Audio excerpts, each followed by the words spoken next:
بہت عرصہ پہلے کی بات ہے کہ جاپان میں ایک جوان ماہی گیر رہتا تھا جس کا نام اورشما تھا۔ ماہی گیر ایک ایسے آدمی کو کہتے ہیں جو کہ مچھلیاں پکڑتا ہے۔ اورشما بھی بہت اچھا ماہی گیر تھا۔ وہ ایک دن میں اتنی مچھلیاں پکڑ لیتا جتنا کہ اس کے ساتھی پورے ہفتے میں بھی نہ پکڑ پاتے۔ ایک صبح جب وہ مچھلیاں پکڑ رہا تھا تو اس کے جال میں مچھلیوں کے علاوہ ایک چھوٹا سا کچھوا بھی پھنس گیا۔ اورشما نے اس کچھوے کو اپنے ہاتھ میں لیا۔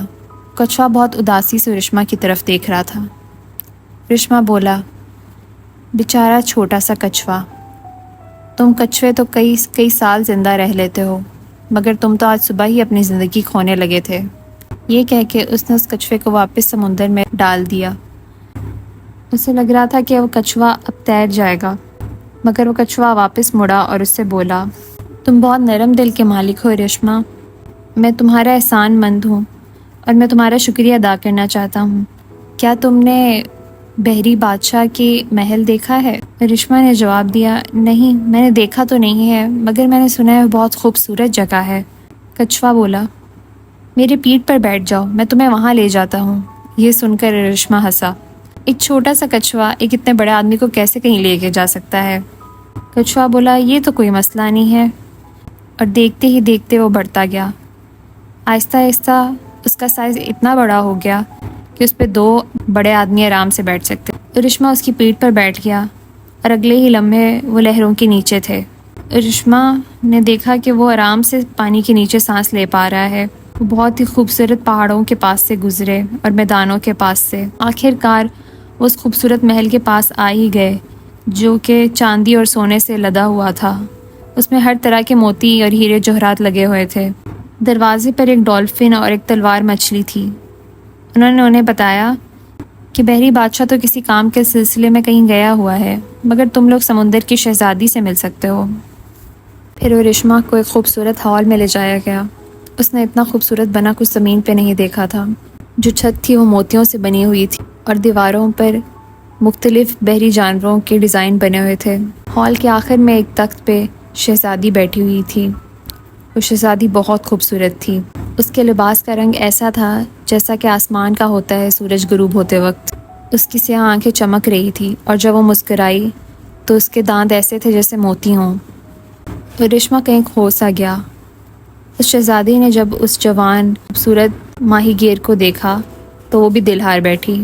اس نے اسے کہا کہ رک جائے اس کے پاس۔ اس نے کہا اگر وہ رک جائے گا تو ہمیشہ کے لیے جوان رہے گا اور اس پر کبھی بڑھاپا نہیں آئے گا۔ اورشما سے بولی، اس زمین پر ہمیشہ امن ہوتا ہے اور کبھی بھی کوئی پریشانی تمہیں ہاتھ نہیں لگا سکے گی۔ اورشما نے جواب دیا، خوبصورت شہزادی، میں تمہارے ساتھ رہوں گا۔ یہ تو وہ جگہ ہے جہاں کا لوگ خواب دیکھتے ہیں اور میں نے آج تک تم سے زیادہ خوبصورت کچھ نہیں دیکھا۔ اس دنیا میں کچھ بھی مجھے تم سے دور نہیں رکھ سکتا۔ اورشما اس بحری شہزادی کے ساتھ ہی رہا اور ہر گزرتا دن پہلے والے دن سے بہتر ہوتا، مگر آخر کار اورشما کو گھر کی اور اپنے والدین کی یاد ستانے لگی۔ اس نے بہت کوشش کی کہ اسے یہ سب یاد نہ آئے۔ اسے شہزادی سے کیا گیا وعدہ یاد تھا، مگر یہ یاد دن بدن بڑھتی جا رہی تھی۔ شہزادی نے اس کی اداسی محسوس کر لی تھی اور اس سے پوچھا کہ غلط کیا ہے۔ وہ بولا کہ مجھے زمین پر واپس جانے دو، میں اپنے والدین سے ملنا چاہتا ہوں۔ وہ سمجھ رہے ہوں گے کہ میں مر چکا ہوں اور غم میں ہوں گے۔ میں جلدی واپس آ جاؤں گا اور پھر تمہارے ساتھ ہمیشہ ہمیشہ کے لیے رہوں گا۔ شہزادی بولی، اورشما میرے پیارے، مت جاؤ۔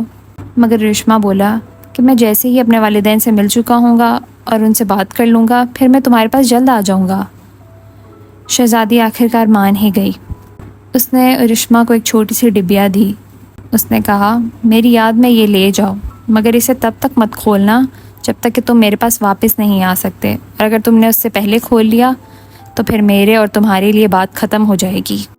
اورشما نے کہا، میں وعدہ کرتا ہوں کہ میں اس ڈبیا کو تب تک نہیں کھولوں گا جب تک کہ میں تم سے دوبارہ نہیں مل لوں۔ ٹھیک ہے پھر، خدا حافظ، شہزادی نے کہا۔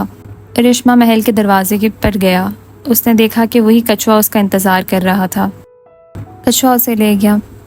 وہ اسی خوبصورت راستے سے واپس گئے جس سے وہ آئے تھے۔ کچھوے نے اسے اسی سمندر کے کنارے چھوڑ دیا جس کے قریب اورشما کا گھر تھا۔ اس نے وعدہ کیا کہ وہ اس شام اسے لینے آئے گا واپس۔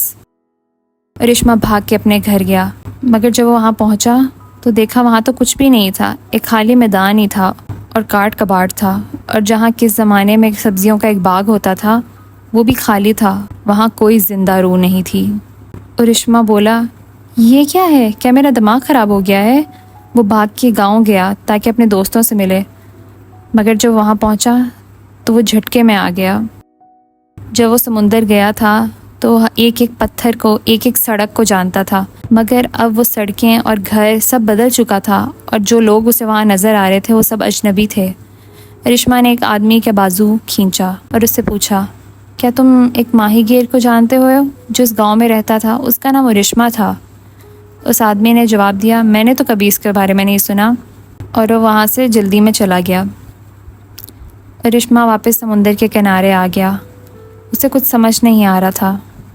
پاس ہی ایک بوڑھا آدمی بیٹھا اپنا مچھلی پکڑنے والا جال ٹھیک کر رہا تھا، اور رشمہ نے اس سے پوچھا، کیا تم ماہی گیر رشمہ کو جانتے ہو؟ وہ یہیں پیدا ہوا تھا اور یہیں پلا بڑھا تھا، اور اپنی کمائی ایسی ہی مچھلیاں پکڑ کرتا تھا جیسے کہ تم کرتے ہو۔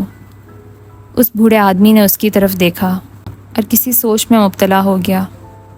تھوڑی دیر بعد وہ بولا، ایک آدمی تھا اس نام سے، وہ یہاں ڈوب گیا تھا اور اس کا جسم کبھی دوبارہ نہیں ملا تھا۔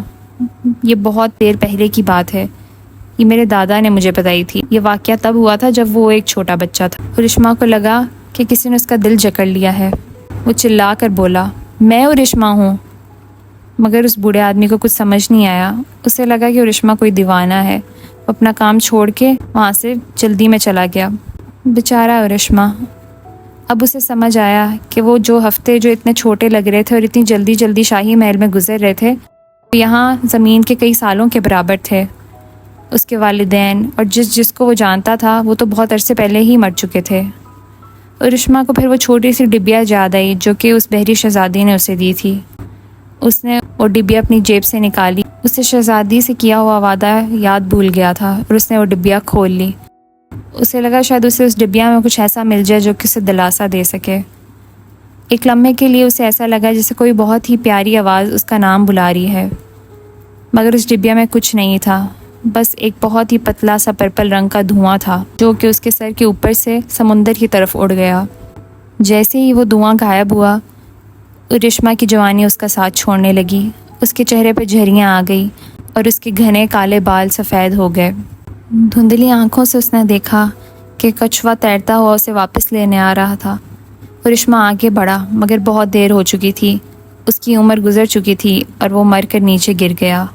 وہ سمندر کی شہزادی سے ہمیشہ کے لیے الگ ہو چکا تھا۔